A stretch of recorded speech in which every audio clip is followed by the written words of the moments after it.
Just after 6 o'clock, and our focus this morning is on that investigation continuing into the deadly shootout at sea, where the Cuban government has released the identities of the 10 men who were on board a boat that came from the U.S., who they say opened fire on their troops during the shootout out at sea. Yeah, the Cuban government says that the group entered Cuban territorial waters on a boat registered right here in Florida. The boat's operator reported to police that his boat was stolen, but after that shootout. Now, here's what we know so far. The deadly confrontation happened Wednesday near the northeastern coast of Cuba. Cuban officials say its military killed 4 and captured 6 others who were injured after they entered into the waters there. The Cuban government also says the men were armed and initiated the fight. Meantime, U.S. Secretary of State Marco Rubio says the U.S. will be carrying out its own investigation. U.S. officials also telling NBC News that they have requested official access to the injured men that were captured by Cuba. We're also learning the identities of the men who were killed and the ones captured. The 4 men on your screen are the men who were killed, and we've been able to confirm 3 of their images, their photos. We know at least one of them was a U.S. citizen. Here are the names and the photos of 6 people who were detained, including those photos of the ones we've been able to confirm. Our crews have been working around the clock to get in contact with their relatives who live throughout the state of Florida. We are also learning more about the investigation into the stolen boat, which is at the center of this investigation. Yeah, NBC 6's Julia Bagg joins us live all the way down south in Homestead. And Julia, we know deputies were at the home of the suspect accused of stealing that boat.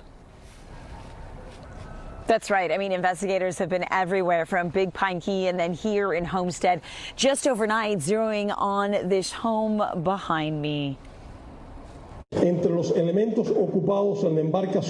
Cuban government offering its latest update with the reading of a prepared statement.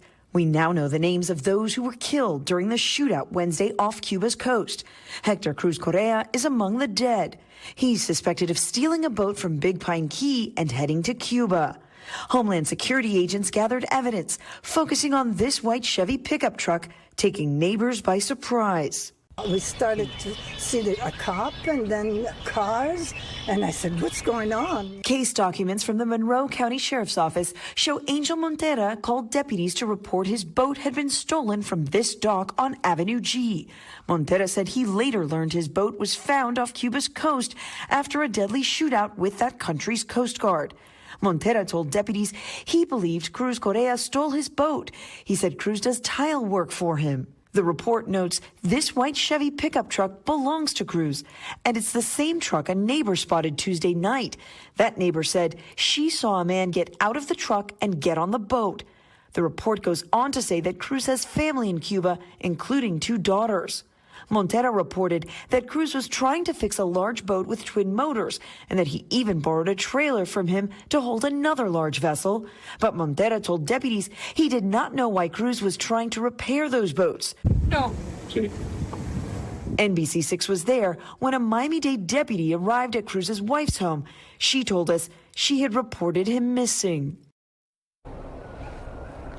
Now, we also spoke with Cruz's ex-wife, and she is the mother of his 5-year-old son. She told us she was in shock about what happened, and she did not know how she was going to break the news to her son about his father. Live this morning in Homestead, Julia Bagg, NBC 6 News. Julia, thank you. And as we mentioned, our crews have been working hard to try to get in contact with the relatives of those men who were killed and detained, most of whom live in the state of Florida. We spoke with a woman whose husband is on the list of detainees that Cuba released. She says she was shocked when she heard the news because she thought her husband went to work in another state. I feel so sad, angry, worried about him.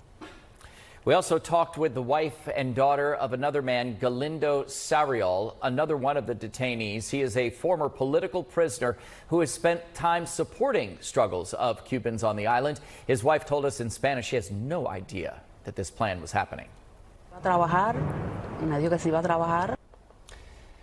She told us that he was going to work, and now, of course, they are fearful. They're worried about their loved ones. And coming up in our next half hour, we're going to hear from more of the families connected to these 10 men.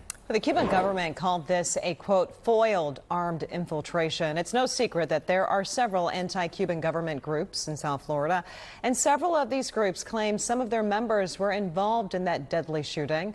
NBC6, we spoke to one member of Brigade 2506, the Cuban Exile military squad involved in the failed Bay of Pigs invasion to overthrow Fidel Castro. That was back in 1961.